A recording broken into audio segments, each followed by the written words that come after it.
Hi there, and welcome back to rLounge. There's a time and a place for everything. Sometimes we have to fight fire with fire. If everyone fought fire with fire, the whole world would go up in smoke. I say, light it up, baby. Up first, sometimes we need a pack of earbuds to drown out the Karens. Woman complains about me typing too loudly. I type louder. So I feel like I should preface this by saying this happened in Germany and all participants are German. Just because I'm complaining about something this stupid is extremely German. I'd know. I'm German, and I'm taking time out of my day to post this petty little story. So in German long-distance trains, we have designated quiet zone wagons, where you're not supposed to talk on your phone or do any other loud stuff. Of course, this leaves open the definition of what loud means to you. To a woman sitting next to me, loud apparently means me writing an email on my laptop. The most hilarious thing is that I didn't even notice it at first. I was on a business trip and wanted to get some work done. I was hyper-focusing, typing away.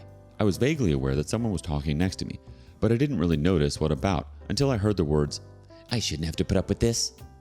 Now, of course, my drama sensors were tingling. I love drama, and I love listening to people passive-aggressively complain about me. Boy, was I in for a treat. Apparently, this woman had been complaining to her husband for a while about how she specifically booked tickets in the quiet zone and how some people had the audacity to not respect that. The husband seemed pretty disinterested, but she kept on talking, probably thinking I would react to her passive aggressiveness and stop typing, which made the fact that I had been accidentally ignoring her in the beginning even funnier. I decided to see how far this could escalate. My goal was to provoke her to actually address me directly. So I put in my earbuds and put on quiet music. And then I started typing like my life depended on my word count.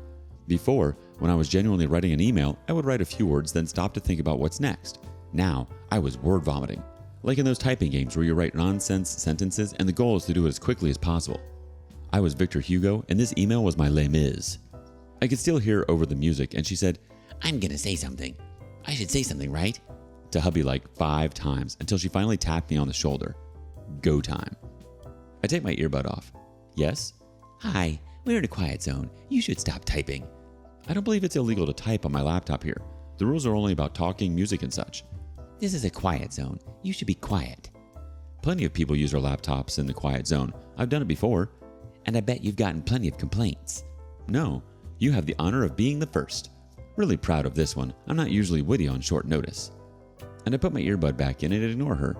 She kept complaining to her husband, who still seemed pretty chill and disinterested, while I returned to my future 1,000-page novel. Eventually, she left the wagon, saying she would get personnel to come and kick me out, make me stop typing. My source of entertainment temporarily gone, I returned to my actual work. I think the husband and their kid, who was sitting opposite me, noticed I had been effing with them, but whatevs. The kid kept glaring at me, and later I noticed that he had thrown some gum under my feet, probably hoping I'd step into it. I didn't though. After about 10 minutes, the woman came back. I still had my earbuds in, but judging by her look and by the lack of personnel in tow, her lengthy expedition had failed spectacularly. I, on the other hand, was pretty happy with my day overall at that point. The cherry on top was that when we were getting ready to leave at the same stop, I was taking my backpack off the top shelf and a sandwich fell out and bonked the kid on his head. It was not on purpose, I swear. I even apologized to him, but considering he had thrown gum at my feet before, I felt karma had done its job. I'm going on a business trip again next week. The community has some thoughts. Sweet Interview 5620 says, "When I was listening to her, I'd have looked up annoyed and said, 'Shh, it's a quiet zone, no talking,' before muttering, 'Some people.' I actually thought you might do this, but no, you missed a trick that would get under her skin." The OP replies, "You're right, I missed an opportunity." Pegs on Ghosty's Nips says, "Where was the, 'Excuse me, miss, but I'm trying to listen to my music in my earphones and can hear you over it. This is the quiet coach, can you please keep the noise down?" My Existential Crisis Zero adds in, "Next time, bring a manual typewriter." I actually laughed out loud at this. Thank you for the laugh, OP.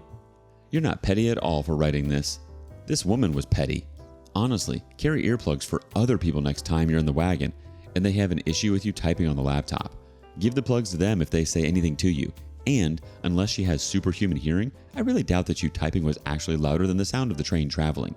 Some people need to get a grip and let crap go. Thanks for sharing, OP.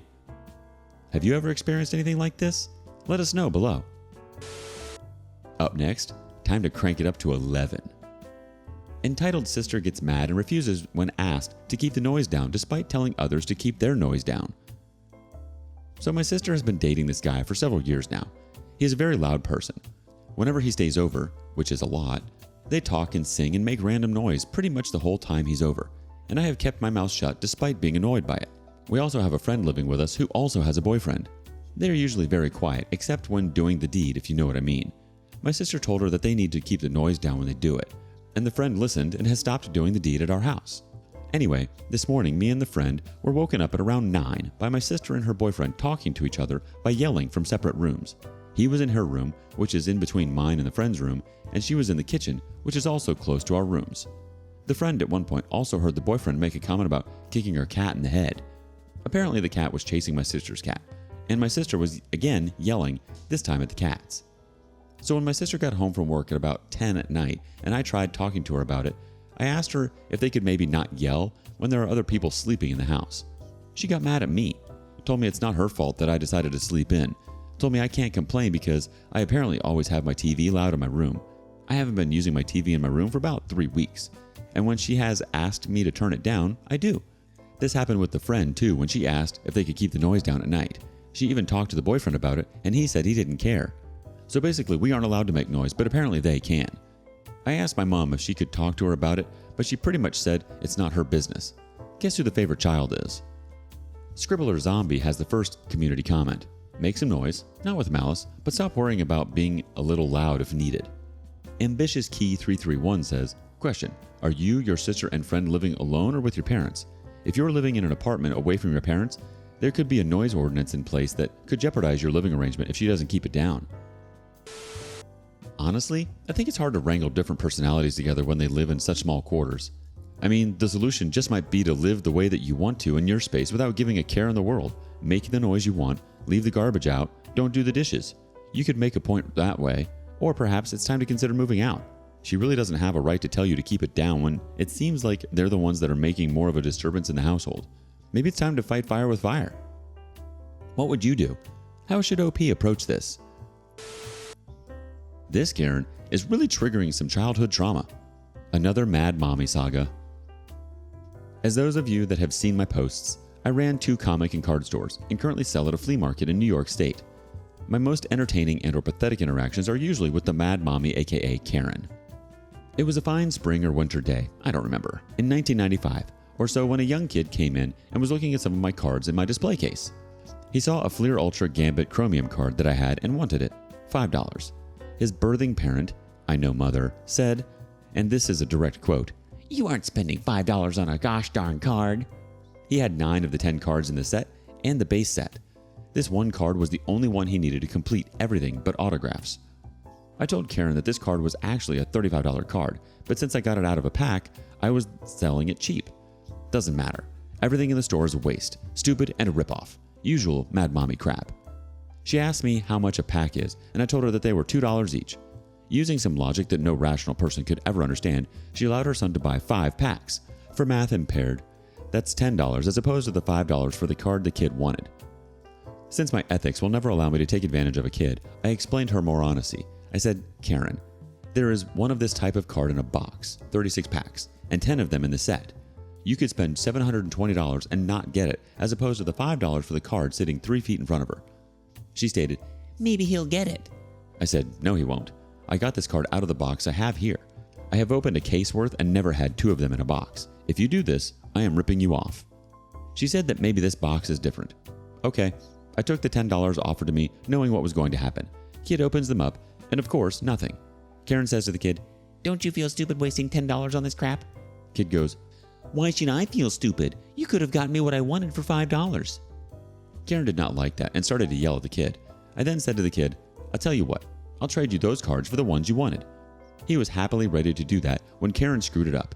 Then you owe me $5. I told her, no, I don't. The way I traded single non-sports cards was 2 for 1. He was getting the card he wanted to complete his set, and I was getting cards to build another set for sale. She wouldn't allow the trade and told her kid that this is why she didn't want him buying this stuff because he was too stupid to know when he was getting ripped off. She then took the cards out of his hand and tossed them in the trash because, as she put it, he wasn't going to need them. As she dragged her kid out, She said that he isn't allowed to buy the card and I better not sell it to him. I said fine. For those of you thinking that this is done, you are wrong.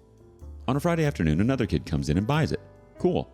Saturday, here comes Karen dragging in her son and the boy that bought it. She yells at me in a crowded store, "I told you I didn't want him having this card." I reminded her that she said that you didn't want him buying it, and I honored your request. The kid that bought it got it for his friend's birthday. At the party, when the first kid opened it and Karen saw what it was, she flipped out, ended the party, tossed out all her son's friends, and dragged them to my store to scream at me. I reminded her that I did not sell the card to her son, but this other kid. What was I supposed to do? Ask him what he was going to do with it? She actually said that I should have based on her demands. I said that aside from her demand that her kid couldn't buy it, that I didn't care who did. She then did what I considered heartbreaking. She said, "Then I'll make sure he doesn't ever get it." She took the card out of the top loader and ripped it into pieces. She then told the friend that he wasn't allowed to be friends with her son and left him in my store while she dragged her kid out. Now what were these other people in the store doing? They were telling her to shut up and knock it off, and she was being a tool. She was yelling back that how could you let your kids have this crap and they were all lousy parents. As she left, she uttered the final words of an insane Karen. "I hope they put you out of business." Well, the friend was upset and we called his parents for a ride. When his mother got there and found out what happened, she was pissed. She went to the Karen's house and basically ripped her a new anal orifice. The father of the kid that had his party wrecked was furious and told her that she was a bleeping idiot. Secondhand info. The father told her that he was not going to allow her to wreck these kids' friendship because she was a tool. The kid did come into my store until I shut it down, and the father asked me to get another Gambit card for him, and I did. As to the cards that were thrown out, since the bag in there was a new one, I took the cards out, finished another base set, and sold that for $25. Summertime Breeze 7 from the community says, "That's just sad. Poor kid. I couldn't imagine an utter soul-crushing, abominably wicked, vile, hateful woman as a mother. Yikes." The OP replies, "This is not uncommon. I've had mothers actually say that they would rather their kids not read if it meant reading comics. I actually had a mother rip up a free comic that the father gave the kid, free comic book day, and yelled at the father, 'I said no.' The father said that I said yes, and asked if he could have another book. He kept it, and the whole way down the aisle, she's yelling at him and trying to get the book to destroy it." Summertime Breeze 7 chimes in again, "Oh my, that's horrible. There truly are women who should not be mothers. I don't get complete hatred for your own child. Never will." The OP replies, "This is going to sound strange. It isn't hatred for the child, but it's hatred for what the child likes. A lot of mothers have been taught that this is boy stuff and that it's stupid. America is one of the few countries where this stuff is for children."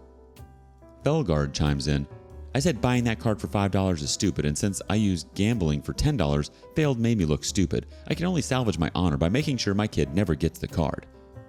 The OP replies, "I actually had a mother not allow her kid to have a $50 card that, due to my error, I was willing to sell it for $25."